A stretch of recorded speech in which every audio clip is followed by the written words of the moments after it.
tem novidade importante sobre a treta do Palmeiras com o Cerro Porteño. O clube paraguaio se manifestou depois de atos de racismo de seus torcedores. Explica em detalhes essa história e fala também sobre Lucas Evangelista, ele vai ou não virar reforço do Palmeiras. Fala ainda sobre brasileiros, cabeças de chave na Sul-Americana. Tem informação importante sobre a Leila Pereira tentando unir clubes brasileiros contra o racismo. As últimas do mercado, bastidores, finanças e muito mais. Fala aí pessoal, sou Jorge Nicola, bem-vindos a mais um vídeo do canal. Sempre bom ter vocês por aqui, sem perder tempo, só pedir para deixar like, se inscrever no canal e ativar as notificações para começar o vídeo com aquele tradicional giro de notícias. E a primeira informação é sobre brasileiros que serão cabeça de chave na Sul-Americana. O torneio terá seu sorteio da fase de grupos marcado para 17 de março, não essa segunda-feira próxima. E 4 brasileiros serão cabeças de chave. O Galo, 7º colocado no ranking da Conmebol, o Fluminense, que é o 10º, o Grêmio, que é o 11º, e o Cruzeiro, 26º. Outros 2 times participam da Sul-Americana, mas não como cabeças de chave, são eles o Vasco e o Vitória, que não podem enfrentar times brasileiros no mesmo grupo.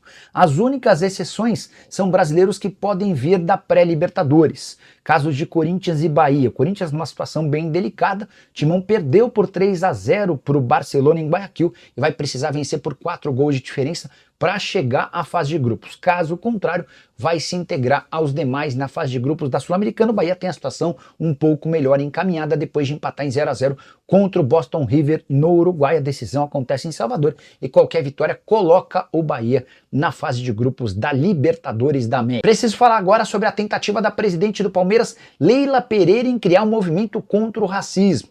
Palmeiras que foi mais uma vez vítima do racismo no meio de semana na vitória por 3-0 do Verdão Sub-20 contra o Cerro Porteño em partida da Libertadores da categoria.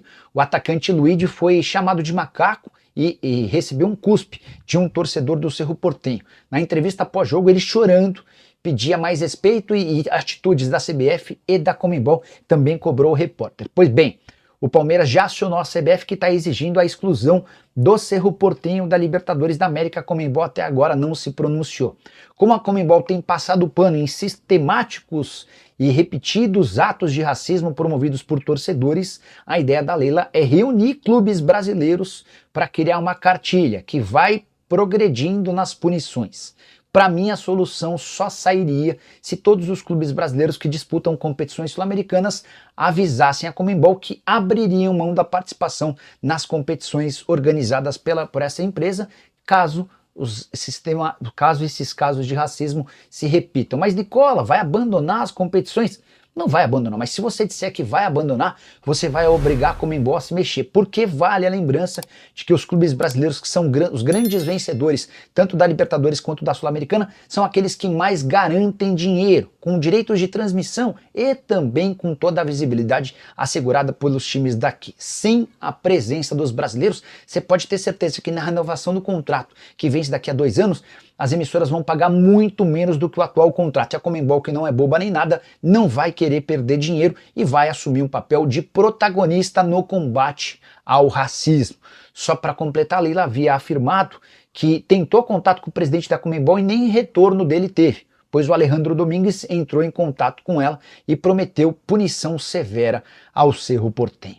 Quero falar agora sobre Lucas Evangelista. O meio-campista do Red Bull Bragantino vai ou não jogar no Palmeiras?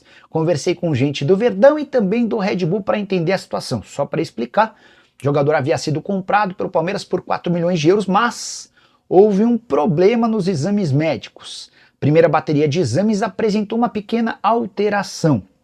Conversei com uma pessoa do Red Bull Bragantino que esteve com o Lucas Evangelista nessa sexta-feira. Essa pessoa ouviu do Lucas que ele está absolutamente tranquilo e de que o negócio vai acontecer, até porque a situação é facilmente solucionável. Vai haver uma segunda bateria de exames para que o Lucas Evangelista possa mostrar aos médicos do Palmeiras que tem condições de se transferir para o clube. 4 milhões de euros é o valor do negócio. Já o Red Bull Bragantino, ou melhor, o Palmeiras responde da seguinte maneira: a negociação, abre aspas, a transferência com o Red Bull Bragantino está fechada e o Palmeiras segue otimista em concretizar a contratação do jogador. Vale a lembrança de que, ainda que o Evangelista não seja mais comprado pelo Palmeiras, a ida do Fabinho para o Red Bull Bragantino está garantida, operação de 2,5 milhões de euros por 50% dos direitos econômicos. Preciso falar agora sobre o Cerro Porteño. O time paraguaio resolveu se manifestar pela primeira vez de forma pública, respondendo ao Palmeiras. Confusão começou no meio de semana quando o Verdão fez 3-0 no Cerro Porteño em partida da Libertadores Sub-20. Na oportunidade, torcedores do Cerro Porteño foram racistas contra alguns dos atletas do Palmeiras. Aquele que mais se sentiu ofendido foi o Luiz, que chegou a chorar no gramado pós-jogo e também na entrevista coletiva.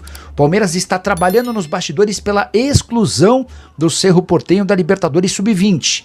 E nesse sábado, o Cerro Porteño enviou uma carta ao Verdão pedindo desculpas. O clube também afirmou que, com auxílio da polícia, vai identificar os torcedores e proibi-los de assistir às partidas do Cerro Porteño.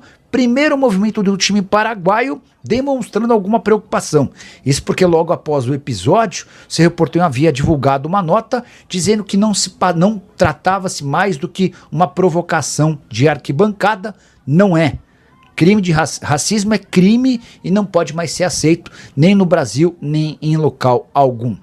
Só para completar em relação ao Palmeiras, fui checar com o Diogo Silva, empresário do Fabinho, se a chance de o Lucas Evangelista não se mudar para o Palmeiras por conta de problemas nos exames médicos pode impedir o Fabinho de se mudar para o Red Bull Bragantino, e a resposta é não. De acordo com o Diogo Silva, Fabinho já é jogador do Red Bull Bragantino, operação fechada em 2,5 milhões de euros. Sobre Lucas Evangelista, ele vai passar por novos exames nos próximos dias e, se tudo correr bem, ele está confiante de que sim, o Lucas Evangelista será reforço alviverde por 4 milhões de euros. Nereu Fernandes está em Carlópolis, o Gustavo Son Queiroz, like número 5, meu São Paulo vai atropelar o Palmeiras segunda-feira na casa deles e no salão de festas, Alagoinhas, Bahia. Gustavo Son, estou preparando um texto, ou melhor, 2 textos que serão divulgados ao longo do final de semana sobre as semifinais, né? E no caso específico de Palmeiras e São Paulo, sem adiantar muito, só queria registrar que o São Paulo foi o time que mais perdeu no Allianz Parque. Mas, em compensação, o São Paulo eliminou o Palmeiras mais do que o Palmeiras eliminou o São Paulo em jogos do Allianz Parque. Por mais malucas que essas informações possam parecer, elas são verdadeiras, tá? O São Paulo eliminou o Palmeiras 3 vezes e foi eliminado pelo Palmeiras 2 vezes no Allianz Parque, mesmo com um retrospecto bastante positivo a favor do Verdão. Denner Luiz Calegari, Nicola, é verdade que o Abel não vai renovar com o Palmeiras? Sim, é verdade, e o próprio Abel já deixou bem claro, o contrato dele se encerra em dezembro desse ano, e o Abel tem afirmado que vai embora depois dessa temporada. Fabinho Mancha, boa noite, Nicola. Caso o Lucas Evangelista não venha, o Palmeiras tem outra opção? Certamente tem, Fabinho, mas eu confesso para você que eu não sei qual é. As tratativas feitas anteriormente já estão todas descartadas.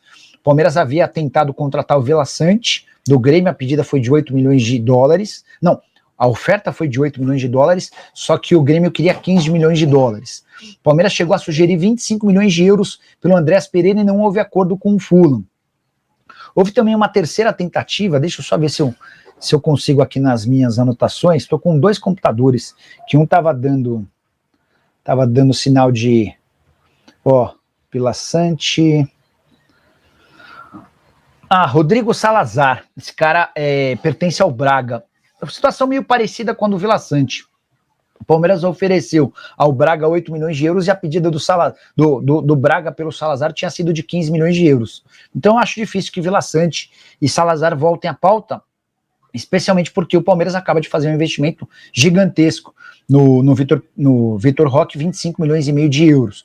O Palmeiras precisaria encontrar um volante mais barato para que esse camisa 8 fosse contratado. Fala, torcedor palmeirense. O Palmeiras não vai deixar barato. Após o caso de racismo contra Luigi e Figueiredo no jogo contra o Cerro Porteño, pela Libertadores Sub-20, o Verdão tomou uma atitude firme e protocolou uma reclamação formal na Conmebol. O Palmeiras enviou um documento de 14 páginas para a entidade, pedindo a exclusão do Cerro Porteño da competição, além de punições como portões fechados e multa pesada. O clube detalhou tudo o que aconteceu em campo, apresentou imagens do caso e exigiu uma resposta séria da Conmebol. Que o Cerro jogue sem torcida durante o restante da Libertadores. Que o clube seja responsabilizado pelo comportamento racista de seus torcedores. Que o Cerro seja multado em $400 mil pela reincidência de atos racistas. Que o time paraguaio seja eliminado da competição imediatamente. O Palmeiras não quer mais ver apenas multas e avisos genéricos como aconteceu em 2023, quando o Cerro já havia sido punido por outro caso de racismo, mas nada foi feito para mudar a cultura do clube e da torcida. Outro ponto forte do pedido palmeirense é que, diferente do Brasil, o racismo não é considerado crime no Paraguai. Ou seja, mesmo com as denúncias e as imagens gravadas, os responsáveis não foram punidos. Isso só reforça a importância de uma resposta dura por parte da Conmebol.